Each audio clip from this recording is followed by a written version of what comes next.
dia agak sedikit ya ada ketersinggungan dan lain-lain. Dia nyesel banget ya kok begitu ya, seperti itu ya. Semua dipostingin, semua postingin. Jadi menurut Insanul tuh kayak semacam konten itu dibuat menaikin sesuatu hal, ada kepentingan tertentu menurut Insanul.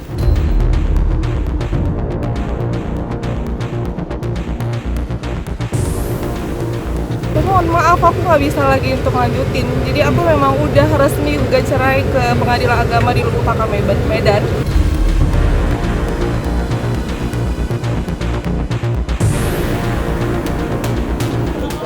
Maaf ya kalau tadi agak ya jijilan aja setelah langsung.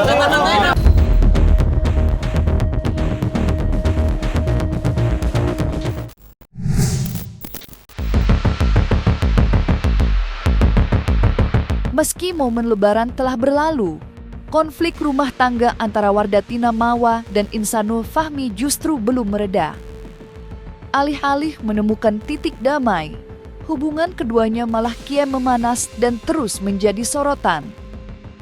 Polemik ini kembali mencuri perhatian publik setelah Wardatina Mawa mengunggah sebuah postingan terbaru di media sosialnya. Unggahan tersebut sontak memicu reaksi warganet karena berisi pernyataan yang cukup sensitif. Dalam tulisannya, Mawa kembali menyinggung hal yang bersifat pribadi, terutama terkait pertemuannya dengan Insan yang terjadi belum lama ini. Pertemuan yang disebut-sebut dilakukan demi kepentingan anak mereka, justru diungkap memiliki cerita yang berbeda dari yang dibayangkan. Lewat kutipan yang ia bagikan, Mawa secara terbuka mengungkap adanya perlakuan yang dinilai tidak pantas dari Insan terhadap dirinya saat momen tersebut berlangsung. Masih banyak chat beliau yang menyakitkan. Bahkan tanpa diucapkan seperti itu pun, aku sudah sangat tidak ingin bertemu lagi. Kemarin saat bertemu karena Afnan aku dipeluk dan dicium berkali-kali. Aku sudah menolak, tapi dia tetap memaksa bahkan menarik tanganku dengan keras, ucap Mawa.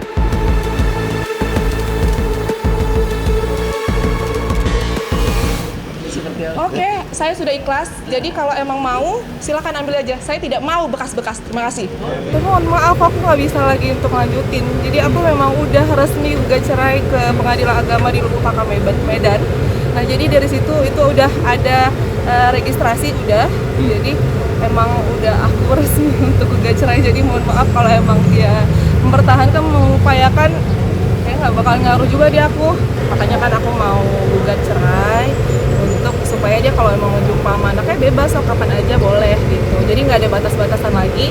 Ya udah, nanti udah tinggal tenang aja lah. Aku juga butuh tenang, jadi ya udah lebih cepat lebih baik, insya Allah biar lebih tenang. Berpisah dengan Insanul ya? Sangat mohon doanya semoga prosesnya lancar. Kalau kalian yang mau bersama, ya udah sepuluh atuh silahkan. Aku nggak apa-apa, aku juga udah ikhlas. Udah ambil aja, kalian bahagia. Menanggapi pernyataan yang dilontarkan oleh Wardatina Mawa, pihak Insanul Fahmi pun tidak tinggal diam. Melalui kuasa hukumnya, Tommy Triyunanto, Insan akhirnya memberikan klarifikasi terkait polemik yang tengah ramai diperbincangkan. Dalam keterangannya, Tommy menyampaikan bahwa kliennya merasa keberatan atas unggahan yang dibagikan Mawa. Ia menyebut, pernyataan tersebut dinilai cukup menyinggung dan berpotensi memperkeruh situasi yang sebenarnya bisa diselesaikan secara lebih bijak. Lebih lanjut, Tommy mengungkapkan bahwa Insan sangat menyayangkan sikap Mawa yang dinilai kerap membawa persoalan pribadi ke ranah publik. Setiap kejadian yang bersifat privasi, menurutnya, justru diangkat ke media sosial dan berujung menjadi konsumsi banyak orang. Dia agak sedikit ya ada ketersinggungan dan lain-lain, tapi saya bilang udah nggak usah ditanggapi, nggak usah diposting, nggak usah di media sosial, cuman katanya informasinya saling memposting kan gitu. Nah saya sampaikan juga ke Insan, udah Insan fokus saja sekarang lagi menjalankan proses sidang, terus menjalankan proses hukum, udah itu fokus saja itu, nggak usah lagi ibaratnya memicu satu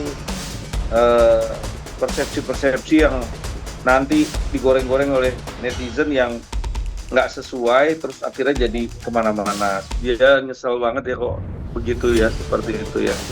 Semua dipostingin, semua posting. Jadi menurut Insanul tuh kayak semacam konten itu dibuat menaikin sesuatu hal, ada kepentingan tertentu menurut Insanul. Tadi yang saya bicara karena udah nggak sehat lagi gitu loh. Artinya udahlah ranah-ranah pribadi udah ngobrol aja, kenapa mesti postingin gitu. Itu yang dia sesalkan seperti itu. Tadi sudah lama saya melupakan ini dan mungkin masih ada ya, pasti trauma masih ada. Luka saya masih belum pulih dan saya harus menyaksikan videonya tadi itu. Sementara kalian bilang tidak ada perzinahan, faktanya ada ya, saya sendiri yang melihat. Dan gak bakalan saya share ke siapapun. Cukup saya aja yang sakit, cukup saya aja yang hancur. Jangan anak saya yang tahu juga. Jadi tolong akui kesalahan kalian. Maaf ya, saya selama ini udah sabar. Tapi saya nggak suka dijelek-jelekkan, diperolok-olok saya. Saya manusia biasa. Kalau kalian mau minta maaf, oke, silakan minta maaf. Ya, tapi tolong jangan jelek-jelekkan saya terus. Ya, saya punya harga diri, saya punya hak. Saya punya hak untuk melepaskan semuanya dan saya tidak mau sama laki yang pengkhianat. Ya, mohon maaf ya, saya bilang ya, dan saya tidak mau melanjutkannya lagi.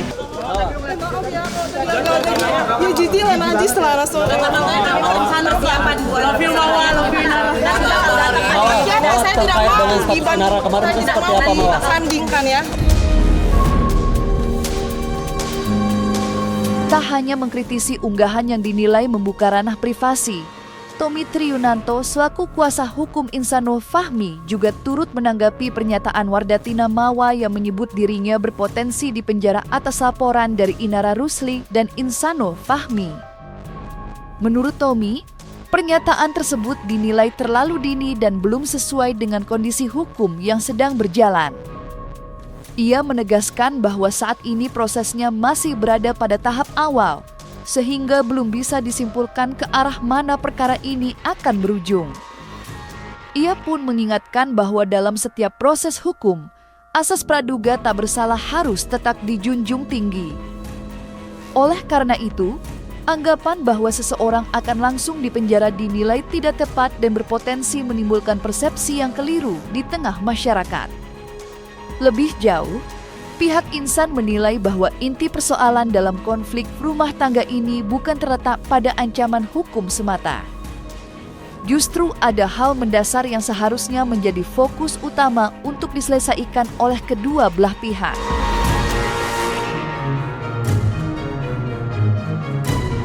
Ya, kalau proses hukum itu kan, adanya kepastian hukum itu kan berdasarkan adanya laporan, terus pasal yang dikenakan dan sanksi hukuman kan gitu. Tapi balik lagi kita harus sampaikan di sini bahwa ini proses masih bergulir, kita masih mengawal kasus ini dan kita belum bisa memberikan informasi apapun terhadap siapa yang nanti akan jadi tersangka. Karena kita tahu bahwa proses hukum ini secara objektif dan tentunya apalagi di Bareskrim ini nanti akan bergulir dan kita akan komunikasi baik terhadap penyidik untuk sama-sama mengawal kasus ini dengan baik, tanpa ada intervensi, tanpa ada tekanan, tanpa ada backingan gitu. Nanti kan kita akan lihat nih perjalanan seperti apa nih proses yang di Bareskrim. Ya, kalau kita lihat di sini ya, ada buzzer-buzzer yang menyerang, memberikan statement-statement, hal-hal yang kurang bagus ya. Kayak ada beberapa berita-berita yang nggak benar, hoak ya. Nah itu bisa kita lihat tuh, kita udah ngumpulin juga kemarin. Karena memang ini berita ini mau digoreng seperti apapun, ya nyatanya memang prosesnya masih seperti ini, nggak ada yang ditambah dan kurang. Jadi masih ada berjalan, masih berprogres, semua masih berjalan. Ya itulah yang makanya sebenarnya kenapa perlu diambil alih langkah-langkah ini oleh Bareskrim Mabes Polri, khususnya Divit Cyber ya. Ini karena kalau nggak diberi cepat kepastian hukumnya, ini nanti menjadi liar kemana-mana, terus nanti faktanya jadi nggak fokus dan lain-lain. Di sisi lain, Proses perceraian antara Wardah Tina Mawa dan Insanul Fahmi juga memasuki babak lanjutan. Sidang gugatan cerai yang diajukan Mawa dijadwalkan kembali berlangsung di Pengadilan Agama Medan pada hari ini. Agenda utama dalam persidangan kali ini adalah mediasi, yang menjadi tahapan awal dalam setiap proses perceraian. Dalam tahap ini, kedua belah pihak akan difasilitasi untuk duduk bersama guna mencari kemungkinan jalan damai sebelum perkara berlanjut lebih jauh. Melalui kuasa hukumnya, Tommy Triunanto menyampaikan harapannya agar Mawa dan Insan dapat hadir dan bertemu secara langsung di ruang sidang.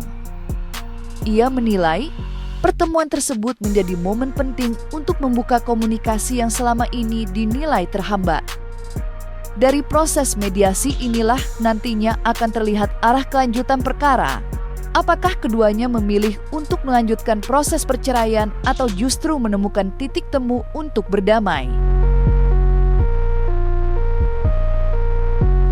Rencananya sidang para pihak datang hadir.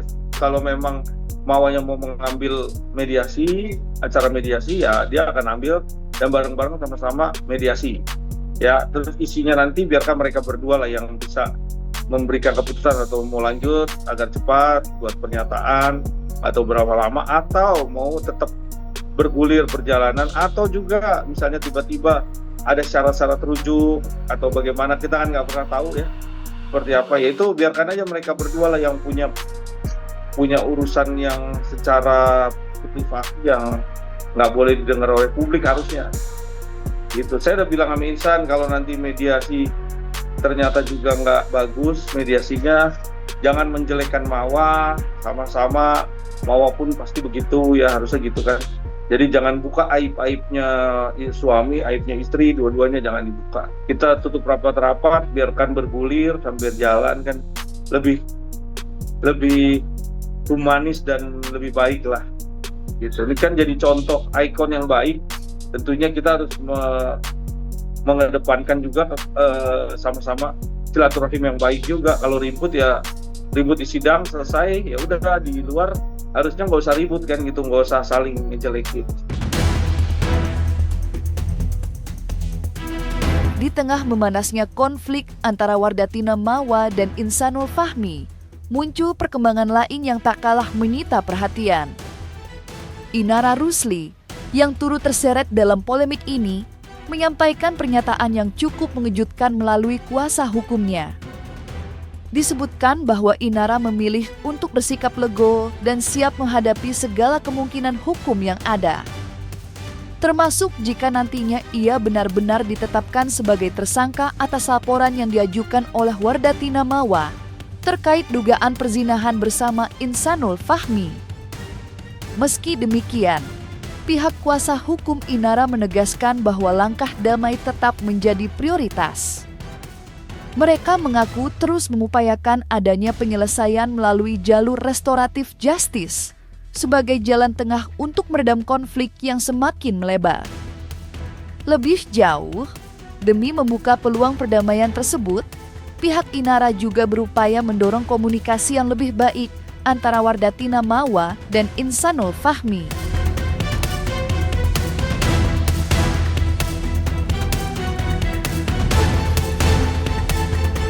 Kalau untuk Inara sendiri sih sudah legowo ya, sudah pasrah apakan yang terjadi, karena kami pun juga sebagai kuasa hukum tetap mengedepankan perdamaian.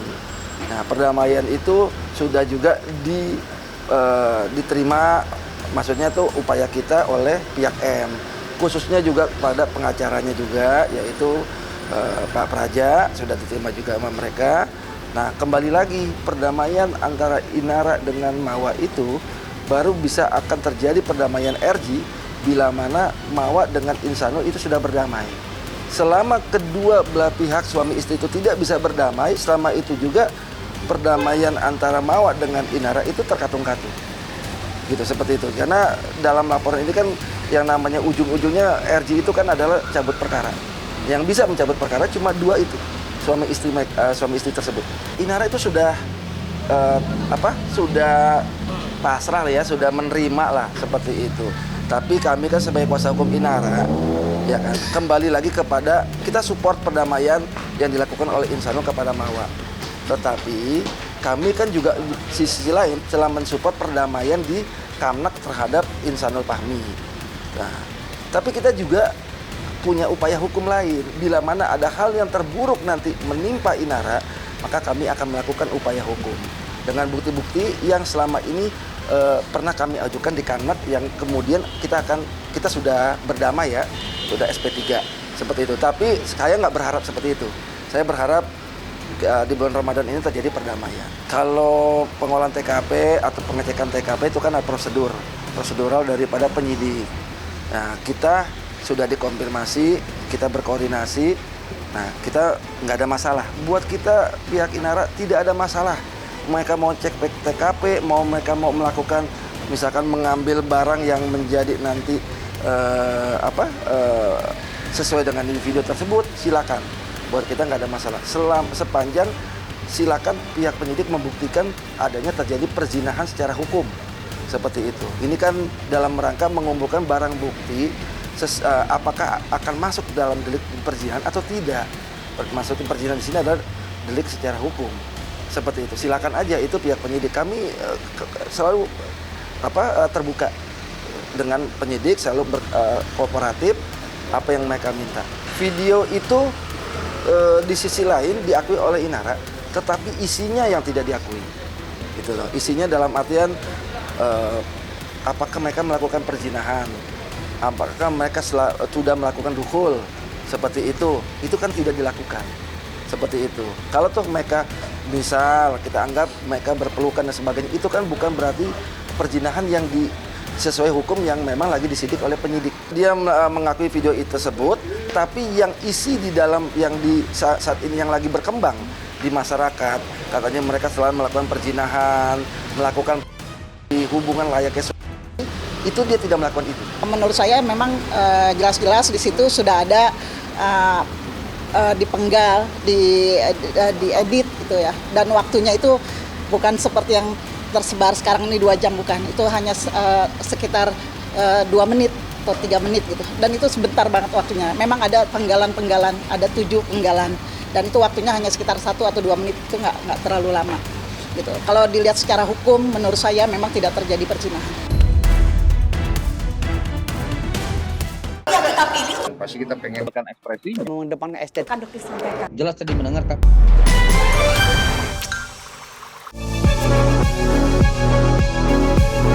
Dan jangan lupa untuk like, subscribe, dan juga share channel YouTube Cumi Cumi.